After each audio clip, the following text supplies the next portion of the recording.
Isang sikat na burgeran sa Pasay, nasa halagang 55 pesos lang, ay may quarter pounder burger ka na. Quarter pound siya actually, boss. Quarter pound, Opo, 55 yes, pesos. Opo, boss. Grabe, napakamura. At ang patis na mga ginagamit ay homemade dahil Gusto ko po kasi sana na mapamura yung mga tao, quality na pagkain sa murang halaga. Tapos ang sagot po kasi doon talaga, ikat yung middleman. meron din silang burger steak with rice na 99 pesos lang. Pa sa pinakasulit dito sa kanila. Itong kanilang burger steak, ayan oh. Wow, grabe. At marinara pasta na 65 pesos lang pero good for sharing ang serving. Ang dami ng serving ah. Ano daw to eh? Mapa-vlogger man o hindi, ganito yung serving guys, tinanong ko naman. Pero nadadamihan talaga ako for 65 pesos to. No? Ang dami nito for 65 pesos guys. Sobrang panalo nito. So guys, nandito tayo sa Santa Rosa Burger. Kilalang kilala sa Pasay ito. Sir, gaano nakatagal to? Ano na kami, boss? Running mga 7 years. So sir, yung mga patty na ginagamit nyo dito is homemade? Yes po, kami po Bakit gumagawa. hindi na lang kayo mag-angkat, sir? Gusto ko po kasi sana na mapamura yung mga tao, quality na pagkain sa murang halaga. Tapos ang sagot po kasi doon talaga, ikat yung middleman. Kumbaga, kasi syempre may kinikita rin yung middleman, syempre nagtatrabaho rin sila. Pero ang gusto kasi namin, boss, talaga, kumbaga, rekta na sa tao yung produkto para mas mapamura nilang mapabili. So, ibig sabihin, sir, mura yung mga produkto Yes, boss, nyo na boss. patty. Mura Opo. din yung burger nyo. Magkano ba yan? Yes, boss. 55 lang po. 55 Yes, pesos, po. ganito yung patty, sir? Yes, boss. Yes, Grabe, panalo guys, oh. Parang ano na to, close to ano na. Ano ba yung yung malaki? Yung quarter pound pa. Quarter pound siya actually, boss. Quarter pound, Opo, yes, 55 po. pesos. Pinakamura po 55, nagsa-start po lahat ng presyo 55, tapos along the way po tumataas pag mas maraming nilalagay. Pinakamahal, sir. Pinakamahal namin, boss, GHBM ang tawag. Gandang hapon, boss, madam. 128 pesos. Sir, bukod dito, ano pa yung mga tinda nyo? Meron pa kami mga pasta, boss.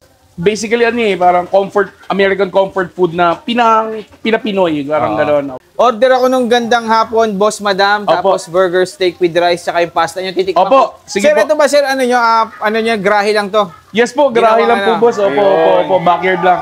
Oh, medyo paloob to sila dito pag pupunta kayo. Sige, sir, order na po ako nun. Opo. So, sir, ito na yung ating burger steak with Yes, rice. boss, yes, Magkano naman yan, sir? Boss, 99 lang po. 99 Dalawa lang, 2-piece, dalawa. yes po. Grabe, oh. Quarter pound yung, yung burger patty, tapos 99 pesos lang, dalawa na. Yes, boss. Sir, tanong ko lang, bakit ba Opo. Santa Rosa Burger to? Boss, kasi dati, maabang kwento eh. Nung araw kasi, boss, nung estudyante ako, boss. Uy, grabe, na, sir, yung ano. Yun, sorry. Oh, okay. Nung estudyante ako, boss, kailangan kong mag-working student sa Laguna nung araw, boss, dito Apo. sa may Santa Rosa. Tapos, boss, nung kami na ni Mrs., nagkaroon kami ng problema sa pera, sa pinansyal, nag-iisip kami ng pangalan ng negosyo, naisip namin, gamitin ulit natin Santa Rosa. Total, itinawid ako noon nung college eh. Awa naman ng Panginoon, boss, naitawid kami. Pero langit Santa Rosa talaga kayo, sir. Hindi, boss. Laking Parañaque ko, Tramo. Tas Pasay, Tramo. Shoutout sa mga Pasay, Tramo boys. So, ito na po yung burger nyo. Yes, boss. Ginagawa po ng aking napakagandang misis. Yun, napaka-sweet naman ni sir. Siyempre naman. Yun. Boss, yan na nga lang kayamanan ko So, sa ayan mundo eh. guys, yung kanilang burger.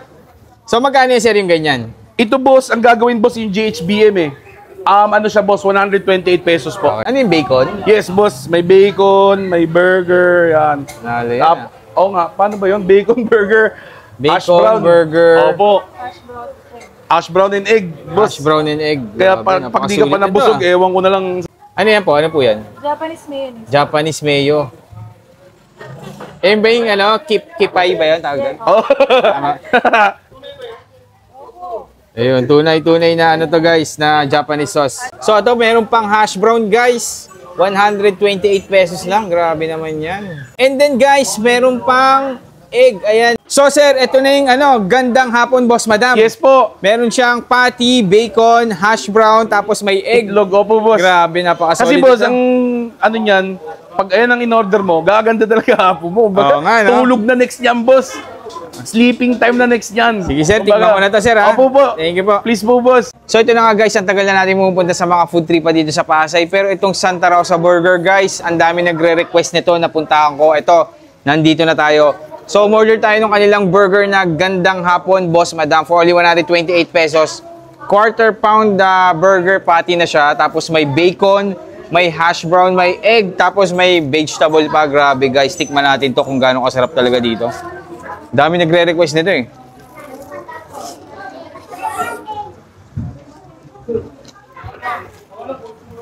Ang sarap nga. Quality guys. And then guys, pinakamura nila is 55 pesos lang. Pwede na kayo makapag-burger dito sa Santa Rosa Burger. Sa Pasay lang to guys, hindi dito sa Santa Rosa. Baka malito ka lang. Tignan natin ulit. Ang sarap ng pinakapati niya. Ang lambot, tas ang lasa.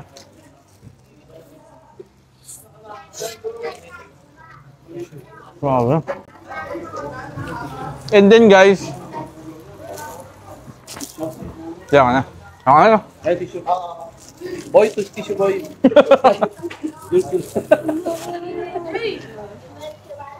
Tuloy lang to ah. Sige, tuloy mo na. Ano yung silaw? Hindi na. Tutok mo dito dala pag ano ka. Pag ganun ko. Sige. Wow. 5, 4, 3, go. And then guys, ang isa pa sa pinakasulit dito sa kanila, itong kanilang burger steak, ayan oh.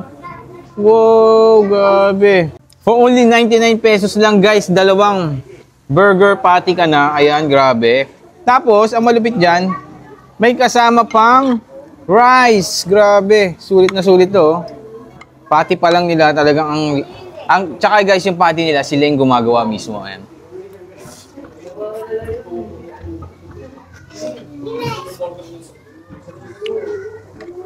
Sarap din ah. Lagyan nga sa rice.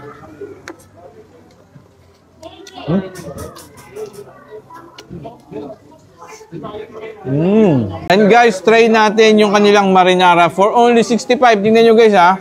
Ang dami ng serving ha. Ano daw to eh?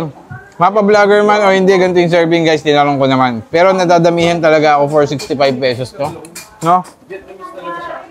Ang dami nito for 65 pesos guys. Sobrang panalo nito. So pag pumunta kayo guys, pakita nyo itong video ko. Ayan ha. Tinanong ko siya kanina.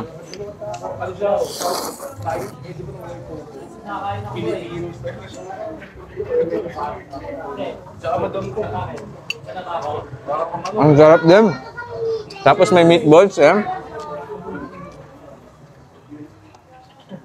Grabe ko. Siyempre mas nasarap ang food trip natin pagkasama natin yung eting Grain Smart Rice Coffee. Ang kape na gawa sa bigas. Low calorie and decaffeinated guys. Available to sa lahat ng online shopping app. Kung acidic ka, try mo na tong kape na to. So yun lang mga ka-food trip. Thank you.